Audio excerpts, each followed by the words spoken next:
Alhamdulillah Rabbil Alamin. Wa bihi nasta'in ala umurid dunya waddin. Ashhadu an la ilaha illallah wahdahu la syarika lah. Wa ashhadu anna Muhammadan abduhu wa rasuluh. Sallallahu alaihi wasallam la nabiyya ba'dah. Allahumma salli wa sallim ala sayyidina Muhammad wa ala alihi wa ashabihi ajma'in. Amma ba'du fa ya ibadallah, usikum wa nafsi iyaya bitaqwallah faqad fazal muttaqun. Ittaqullaha haqqa tuqatih wa la tamutunna illa wa antum muslimun. Wa qala Allah ta'ala fil Qur'anil Karim, a'udzu billahi minasy syaithanir rajim. Innamal mu'minuna ikhwatun wa aslihu baina akhawaykum wattaqullaha la'allakum turhamun. Shadaqallahul azim.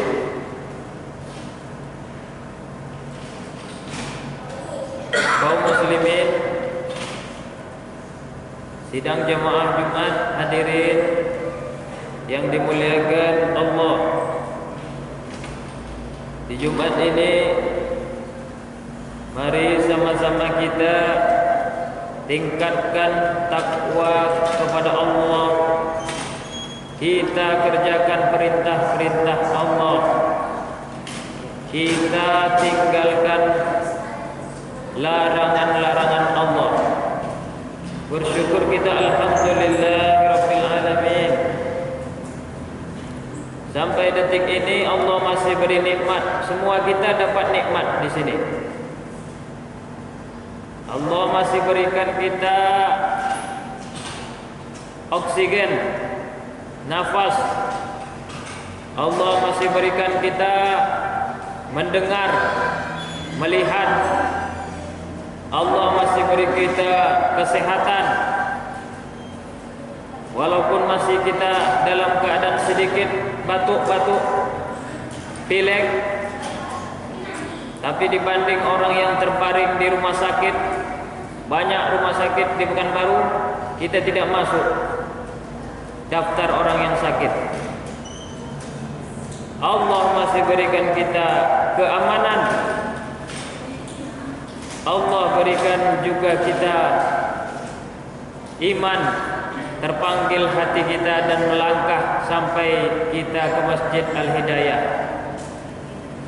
Salawat beriringkan salam. Marilah kita kirim kepada junjungan alam, Nabi kita, Nabi besar Muhammad sallallahu alaihi wasallam. Allahumma salli ala sayyidina Muhammad wa ala ali sayyidina Muhammad. Assalamu alayka ayyuhan nabiyyu wa rahmatullahi wa barakatuh. Mudah-mudahanlah kita semua mendapatkan syafaatnya Rasulullah sallallahu alaihi wasallam. Itu gunanya baik bagi kita, diri kita di dunia maupun di akhirat. Amin ya rabbal alamin. Kaum muslimin hadirin yang dimuliakan Allah,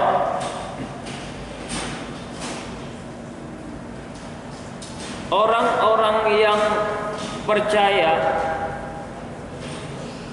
berarti dia tidak ragu, dia beriman kepada Allah, kepada kitab. Kitab ini ada 4.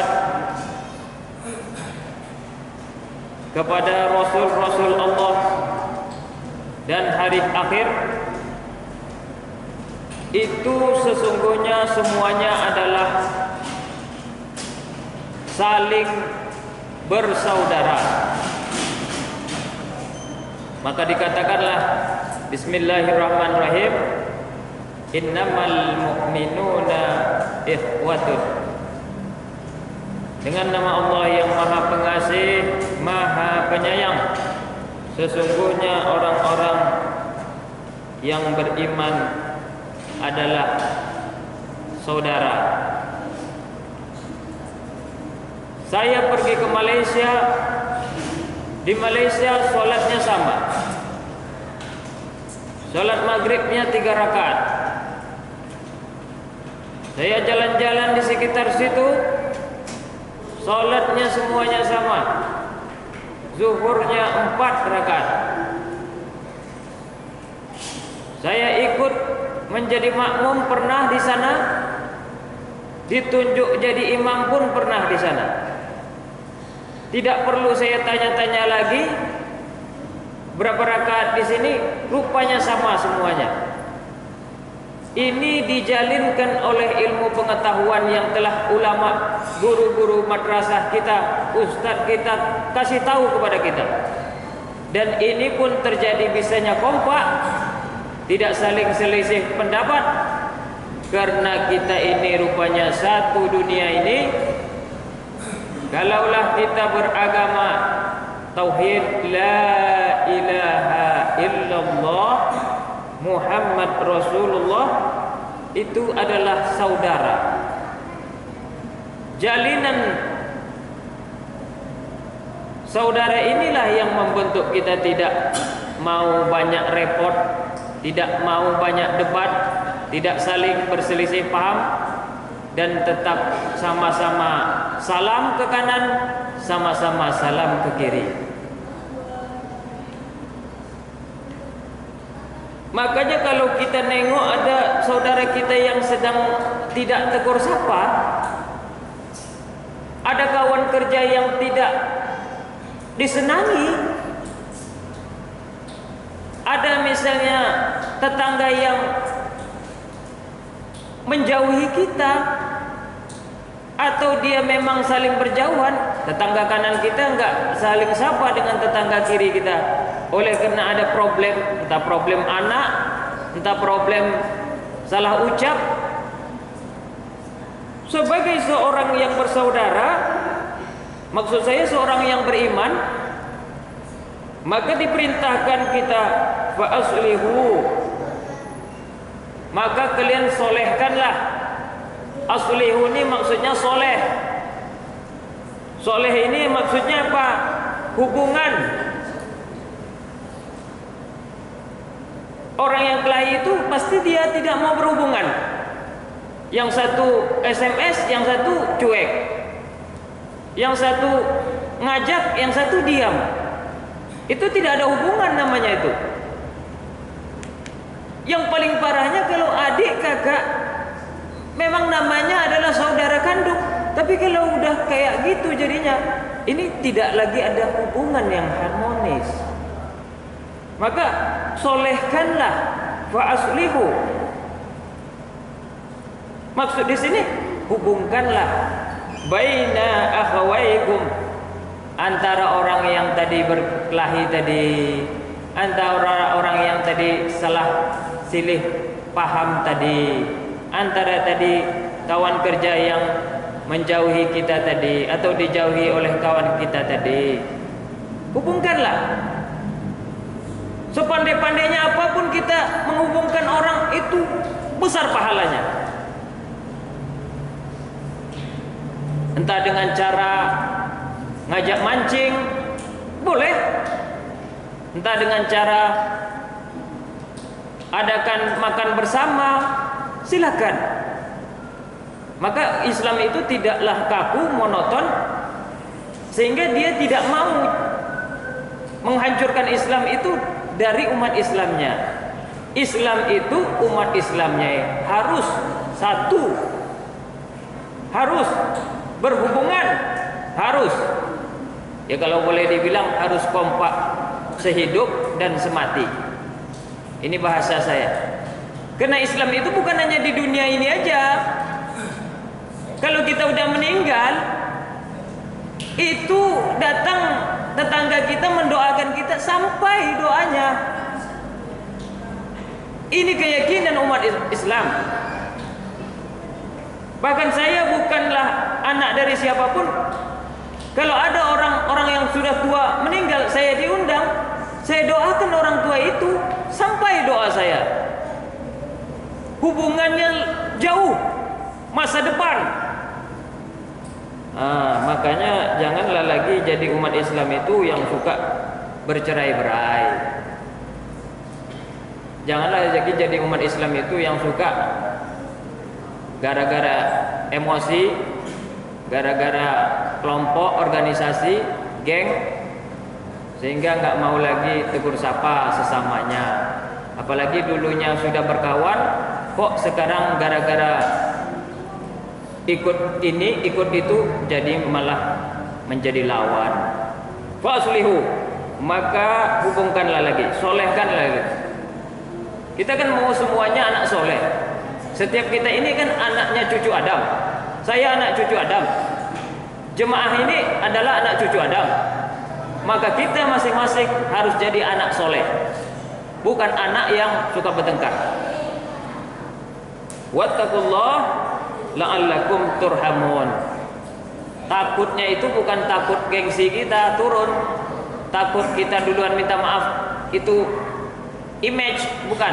Tapi takutlah kepada pencipta, takut kita kepada Allah. Mudah-mudahan kita dirahmati atau diberi kasih sayang langsung dari Allah, karena kita suka menjaga silaturahmi dan menghubungkan silaturahmi. Apa penyebab? Umat Islam ini kan besar nih, udah di Indonesia mungkin termasuk umat Islam terbesar di dunia. Apa sebab umat Islam itu terkoyak ukhuwah Islamiyahnya, saudara keislamannya ini? Pertama sebabnya adalah, saya bilang saja ekonomi. Faktor ekonomi. Seringkali gara-gara uang, ekonomi, melupakan nilai-nilai persaudaraan. Bahkan karena kepentingan ekonomi, ada akidah yang dikorbankan. Sebab itu tidak salah ungkapan agama mengatakan kadal faqru ayyakuna kufra. Hampir pula gara-gara fakir, gara-gara kurangnya uang, kurangnya ekonomi maksudnya, jadilah seseorang itu terpengaruh pindah agama, jadi kufur, jadi kafir jadinya, gara-gara kurang uang, kurang makan. Atas dasar itu Nabi Muhammad kita itu mengajarkan kita, jadi nggak lepas tanggung jawab Nabi kita, walaupun beliau sudah meninggal 1400 tahun yang lalu di Madinah makamnya sekarang, tapi sebagai leader kita, pemimpin kita, panutan kita itu nggak lepas tanggung jawab, masih ada dia kasih kita solusi. Diberilah kita doa. Apa doanya? Allahumma inni a'udzubika minal qillati wal faqri waz zillati wa a'udzubika an azlima au uzlima. Pindah bahasa kita Indonesia, ya Allah, kata Nabi Muhammad, aku berlindung kepada engkau minal qillati, dari kekurangan, wal faqri, dari kefakiran, wazillati, dari kehinaan, Orang kalau sudah kekurangan, dia pula miskin, itu biasanya martabatnya di masyarakat rendah, hina. Makanya kita berlindung kita berlindung anak cucu kita supaya terhindar dari tiga itu. Wa a'udzubika an azlima au uzlima. Aku berlindung kepada Engkau ya Allah dari menganiaya orang atau menganiaya makhluk Allah, dan uzlima, dianiaya oleh orang. Inilah kepentingan yang harus kita sama-sama pakai, bahwasanya hanya kepada Allah lah kita berlindung, dan kalau kita memang sungguh-sungguh berlindung, kita akan dilindungi dari perpecahan ukhuwah gara-gara masalah uang. Yang kedua, apalagi penyebab kita ini suka terkoyak saudara ataupun ukhuwah kita adalah memahami agama Islam ini banyak kali apanya? Versinya. Saya merasakan betul itu. Ada yang mengatakan bank haram. Ada juga yang mengatakan bank halal. Ada juga yang mengatakan bank boleh, mubah. Bingung kita. Ada yang keras, riba, haram berarti. Ada yang bilang halal, boleh, kan menyimpan uang, daripada nyimpan di rumah hilang nanti. Ada yang bilang mubah, boleh. Saya berpikir ambil sederhana saja. Kalau dia haram itu, kalau orang minjam uang dan dia orang yang susah, minjam uang 100.000 misalnya, lalu harus diganti 140.000, berbunga dia orang susah, minjam uang, berbunga pula. Ini berarti menekan orang susah. Dan ini kejadian zaman-zaman Nabi Sulaiman, Nabi Muhammad, zaman kakek moyang kita dulu, belum ada bank maksudnya. Ini berarti riba atau haram. Orang yang meminjamkan, rentenir yang meminjamkan, menekan orang yang miskin, orang susah, itu haram. Tapi kalau zaman sekarang ini, adanya bank itu, kalau dihilangkan bank jadi payah banyak hal. Payahlah jadinya. Orang sekarang serba mau cepat. Kita mau transfer ke saudara kita yang lagi sakit, siang ini misalnya perlu uang 10 juta. Kalau enggak diterima rumah sakit. Kalau enggak diterima cepat 1 jam mungkin bisa mati. Harus pakai bank. Yang kedua, yang meminjam bank itu bukanlah orang susah. Makanya bank juga meminjamkan uang harus ada syaratnya. Harus ada sertifikat rumah, SK PNS, SK perusahaan, karyawan maksudnya dia. Berarti yang meminjam di bank sekarang bukan orang yang kayak dulu kakek nenek moyang kita, bukan kayak di zaman Nabi yang susah-susah itu.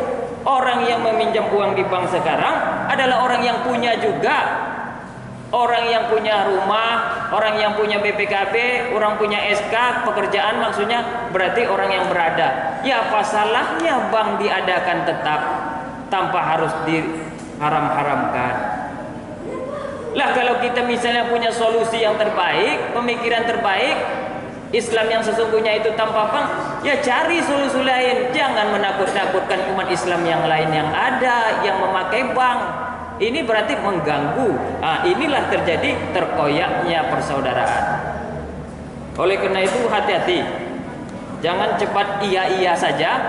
Nengok ada ulama mengatakan itu betul, iya kan? Ini enggak boleh. Tanyakan, pikirkan, hati-hati. Jangan gara-gara pemahaman agama kita terkoyak. Fa'tabiru ya ulil absar la'allakum tuflihun.